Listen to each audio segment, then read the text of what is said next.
자, 투자의 승패를 결정짓는 마지막 한 방을 노려보는 시간입니다. 김석환의 매치 포인트 시간이고요. 자, 오늘은 이제 상반기가 워낙 힘들었기 때문에 상반기 증시를 한번 리뷰해보면서 하반기 시장에는 우리가 알고 있어야 될 마켓 인사이트들이 어떤 것들이 있는지 자세하게 짚어보겠습니다. 미래에셋증권 디지털 리서치팀 김석환 선임연구위원 나오셨습니다. 어서 오세요. 안녕하십니까? 네, 안녕하세요. 네. 일단 그 본격적인 얘기 하기에 앞서서 우리가 이제 이번 주에 좀 미리 챙겨놓으면 좋을 만한 일정들부터 짚어주시면 어떨까요? 일단 이번 주에는 여러분들께서 꼭 봐야 할 포인트가 있다고 하면 고용에 대해서 보셔야 되지 않을까 생각이 되고요. 일단 오늘 같은 경우에는 구인 이직 보고서인 졸츠가 발표가 될 예정이고, 내일 같은 경우에는 이제 ADP 민간 고용 보고서, 그리고 금요일 같은 경우에는 이제 노동부에서 고용 보고서가 발표가 될 예정이라고 보시면 될 것 같습니다. 지난주에 제가 앞으로 이제 경기 침체에 대해서 저희가 좀 더 논의 있게, 심도 있게 판단을 할 때 고용이라고 하는 부분이 되게 중요하다라고 말씀드렸기 때문에 오늘부터 발표가 되는 고용과 관련한 지표들의 움직임을 면밀히 좀 봐야 된다라고 말씀 좀 드리고 싶고, 또 하나는 오늘 이제 6월 FOMC 회의록이 발표가 될 예정이거든요. 이제 여기에서 향후 기준금리에 대한 속도라든지 폭, 그런 부분에 대해서 연준 위원들이 어떤 생각을 갖고 있고 어떤 발언들을 했는지, 혹은 여기에서 좀 더 강경한 발언들은 없었는지도 한번 살펴봐야 되지 않을까 생각이 되고요. 이제 내일 같은 경우에는 제가 이번 달에 특히나 투자자분들께서 좀 봐야 할 여러 가지 주요 이슈들 중에 경제 성장률과 관련한 지표들을 꼭 지켜보셔야 됩니다. 그 중에 하나가 주간 단위로 발표되는 그 경제 지표들을 베이스로 해서 실시간으로 업데이트하는 애틀란타 연내 GDP Now라고 하는 게 있는데, 일단 뭐 뒤에서도 보여드리겠지만 지난주까지 보면은 상당히 좀 안 좋은 모습을 보이고 있거든요. 그래서 이게 더 낙폭이 더 깊어지든지에 대해서도 봐야 될 것 같고, 간밤에는 뭐 유가를 비롯해서 국제 상품 가격들이 급락하는 모습을 보이기도 했었는데, 이거 같은 경우에 유엔 식량기구에서 발표하는 그 세계 식량지수와 관련한 부분이 지난 3월 달에 최고점을 형성한 이후에 좀 계속해서 빠지는 모습이 나오는지 이번 주에 좀 같이 체크해 봐야 될 것 같습니다. 네, 알겠습니다. 일단 고용의 경우에는 고용 지표가 건강해야 이 정도의 인플레이션, 그리고 이 정도의 긴축을 하더라도 버틸 수 있다는 마음으로 좀 긍정적으로 반응하겠네요.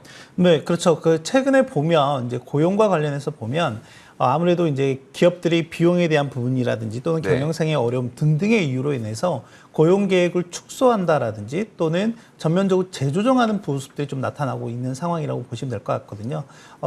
여러분들이 잘 아시는 뭐 넷플릭스뿐만이 아니라 저희 비트코인 거래소인 코인베이스 같은 경우에도 보면은 대부분 좀 축소하는 경향들이 좀 나타나고 있고, 또 하나는 제가 팬데믹 기간에 비대면과 관련한, 즉 온라인 중개 플랫폼, 뭐 부동산이라든지 중고차 이런 기업들이 상당히 채용 규모를 늘렸었는데 지금 같은 상황에서는 그 규모를 줄여나가고 있는 상황이라고 좀 보시면 될 것 같고, 앞서 말씀드렸던 뭐 구인 이직 보고서인 졸츠라든지 뭐 고용 보고서 이런 부분들은 월간 단위로 나오기 때문에 저희가 주간 단위로 실시간 업데이트되는 실업수당 청구 건수 같은 경우도 이를 통해서 고용시장의 동태가 어떻게 변화하는지 잘 살펴볼 수 있지 않을까 생각이 됩니다. 지금 보고 계시는 것처럼 주간 단위로 발표가 되는 신규 실업수당 청구 건수 같은 경우에는 3월 중순경을 저점으로 해서 계속해서 좀 늘어나고 있는 모습을 좀 보이고 있거든요. 물론 역사적 평균 대비하면 좀 낮은 수준에서 여전히 이제 청구가 되고 있는 상황이긴 한데, 이 수치가 현재 20만 건에서 3, 40만 건까지 올라가는지도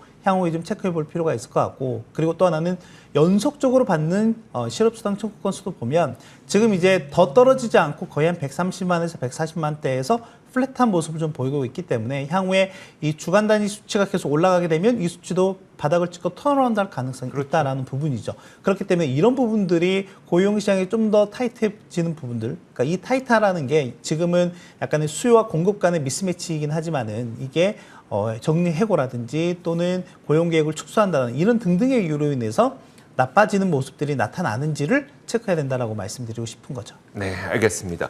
자, 그렇다면 이제 우리가 하반기 시장을 어떻게 대응해야 되느냐, 하반기에는 우리가 무엇을 가져가야 되느냐를 보기에 앞서서 상반기가 어땠는지를 먼저 확인해보고, 그러면 하반기는 어떻게 될 건지까지 전망을 내려볼게요. 네, 뭐 뼈 아프긴 하죠. 상반기 수익률을 보면 일단 S&P 500 기준으로 보면 상반기 동안에 20.6% 하락하는 모습을 보였고요. 이거 같은 경우에는 1970년 이후에, 그러니까 거의 뭐 반세기 만에 가장 안 좋은 상반기 퍼포먼스라고 좀 보시면 될 것 같습니다.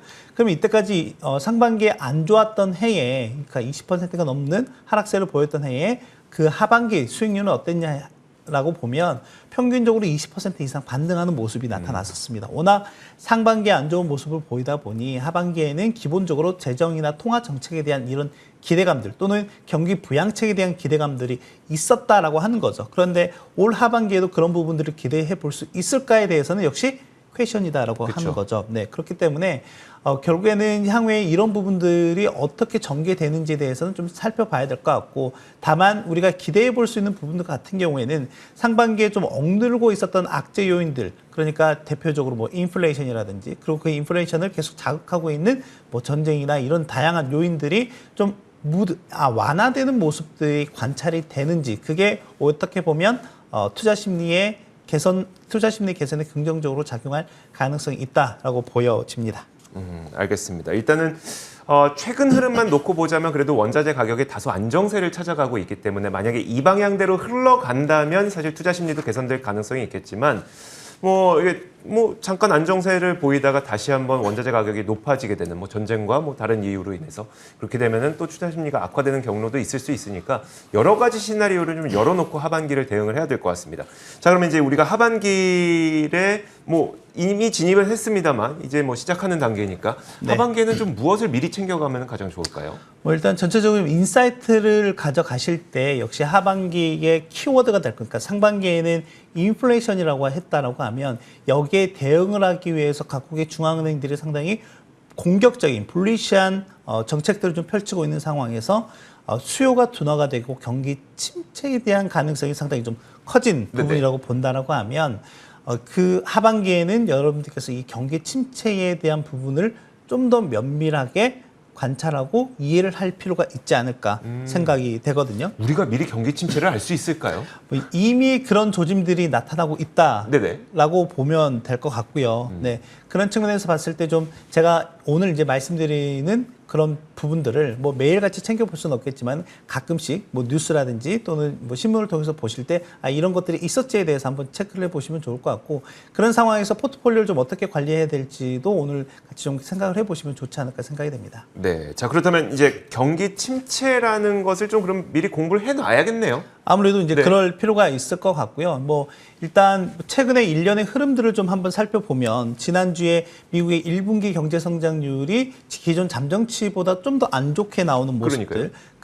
거기에 이제 영향을 미쳤던 게 결국엔 소비 지표가 좀 부진하게 나왔다라고 하는 거거든요. 그러니까 기존 잠정치에서는 소비 관련한 부분들이 한 3.1% 증가할 것을 기대했는데 이 폭이 1.8%로 크게 떨어지는 모습들이 좀 있었다라고 보시면 될 것 같고, 또 하나는 이러다 보니까 아무래도 소비자들의 기대 심리, 그러니까 소비자 신뢰 지수라든지 또는 소비자 심리 지수 이런 부분들이 상당히 좀 부진하게 나오고 있는 모습들이 있었다라고 하는 거고, 방금 말씀드렸던 것처럼 결국엔 중앙은행들이 인플레이션에 적극적으로 대응하기 위해서, 그리고 기본적으로 중앙은행의 존재의 목적에 대해서 여러분들께서 아셔야 될 것은 두 가지입니다. 하나는 물가 안정이라고 하는 측면과 다른 하나는 고용이라고 하는 측면이거든요. 네네. 그런 측면에서 봤을 때 이제 어제 호주 중앙은행 같은 경우에도 50bp 기준금리를 인상을 했고, 이번 달에 일본도 그렇고 유럽도 그렇고 미국도 그렇고 거기에 우리나라까지 통화정책회의가 있을 예정이기 때문에 아마 이번 달에도 상당히 금리 인상에 대한 압박은 클 수밖에 없는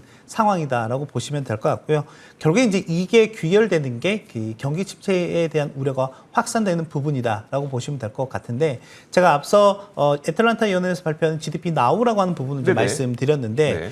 지난주 같은 경우에 보면 일단 방금 말씀드린 그 개인 소비 지출과 관련한 부분이 좀 부진하게 나온 부분들, 그리고 또 하나는 1일날 매월 첫째 날에 발표되는 ISM 제조업 PMI 지표가 상당히 좀 부진하게 나왔습니다. 네. 그 세부 구성 항목들도 보면 특히 신규 주문이 상당히 좀 중요한 팩터인데, 이 팩터가 상당히 저희가 이제 제조업 PMI 지표는 보통 50을 기준으로 얘기를 하거든요. 네. 근데 다른 지표들은 대체적으로 다 50 이상이었는데 이 신규 주문이 50 미만으로 뚝 떨어졌습니다.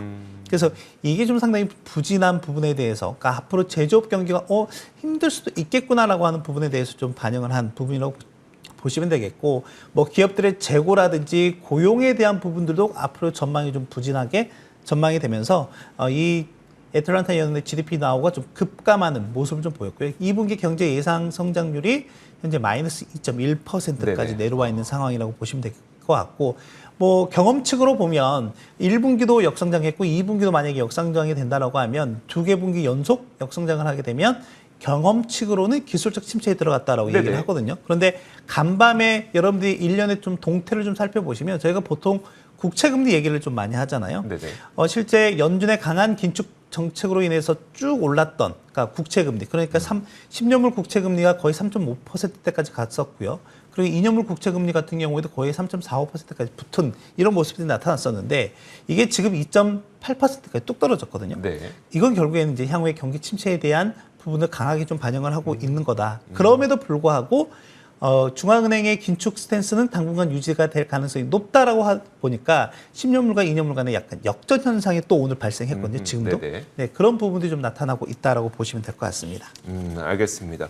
자, 그렇다면 이제 그 지금까지의 그 설명은 현재 나타나고 있는 현상에 대한 설명을 해주신 거거든요. 네. 그러면 그게 투자자들에게는 좀 어떤 의미가 있는 것인지를 좀 해석해 주시면 좋을 것 같거든요. 뭐 일단 그렇기 때문에 이제 앞으로 만약에 이 전까지는 그러니까 6월 적어도 6월 전까지는 경기가 둔화가 될까 또는 침체가 될까 네네. 이런 부분에 대해서 선택지를 놓고 고민을 했었다라고 하면 근데 지금은 일단 베이스는 경기 침체로 가는 모습인 것 같아요. 네네. 그랬을 때 상황이 좀 어떻게 변했는가는 이제 미국의 사례에서 좀 본다라고 하면 제가 이제 보통 결국에는 통계를 가지고 많이 얘기를 그쵸, 하잖아요. 그쵸. 그랬을 네. 때 기본적으로 경제 성장률은 한 2.5% 정도 위축이 되는 모습이 나타났고요. 네. 그 다음에 실업률 같은 경우에는 거의 한 3.8%포인트 증가하는 모습이 나타났고요.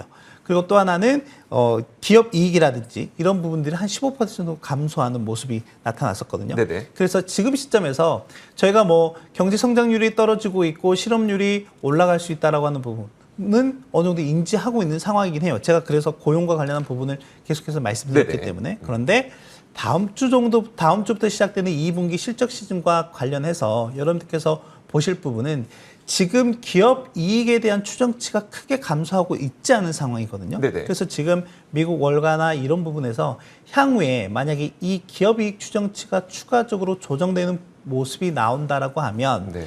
시장이 좀 더 부침이 있을 수도 있다라는 부분에 대해서 얘기를 하고 있는 상황인데 네. 제가 다음 자료 화면을 통해서 보면 뭐 지난주에도 한번 소개해드렸다 했다가 좀 시간이 짧아서 말씀 못 드렸던 부분 중에 하나가 네. 지금의 밸류에이션과 이익 간의 괴리가 상당히 좀 큰 상황이 지금 직면해 있는 부분이라고 좀 보시면 될 것 같아요. 네. 지금 보시면 실제 팬데믹 기간에도 그런 상황들이 발생했었는데 결국에는 이익이 급증하는 모습이 나오면서 그 갭을 축소하는 모습이 그렇죠. 나타났었거든요. 그런데 지금 같은 경우에는 이제 밸류에이션과 이익 간의 약간의 괴리가 뭐 팬데믹 수준만큼 상당히 큰 상황이라고 본다면 지금 앞으로의 전망에 대해서 그렇게 낙관적이지 못한 상황이라고 하면 이 이익 추정치가 좀 더 하향 조정되는 모습들이 나타나야 된다고 하는 거예요. 네. 아직은 이제 그런 모습들이 좀 나타나고 있지 않기 때문에 그런 측면에서 보면 이제 다음 주부터 시작되는 실적 시즌에 이 부분이 얼마만큼 반영이 되는지를 여러분들께서 좀 유심히 봐야 될 것 같습니다. 네, 알겠습니다. 자, 그러니까 지금 말씀을 좀 그러니까 한마디로 좀 정리를 해보면 지금까지는 밸류에이션만 낮아졌지만 이제는 기업 이익까지도 실제 타격이 있을 수가 있으니 사실 주가는 이익 곱하기 밸류 아니겠습니까? 그렇죠. 그러다 보니까 밸류는 이미 낮아졌고 주가가 어느 정도 되는지에 따라서 앞으로의 전망치까지 달라질 수 있으니까요. 그 부분 꼼꼼하게 챙기시면 좋을 것 같습니다. 자, 지금까지 미래에셋증권 디지털 리서치팀 김석환 선임연구위원과 함께 이야기 나눠봤습니다. 고맙습니다. 감사합니다. 자, 저희 굿모닝 글로벌이 준비한 소식 여기까지고요. 이어지는 출발 성공 투자로 국내 시장에 대한 대응 전략 잘 세우시길 바라겠습니다.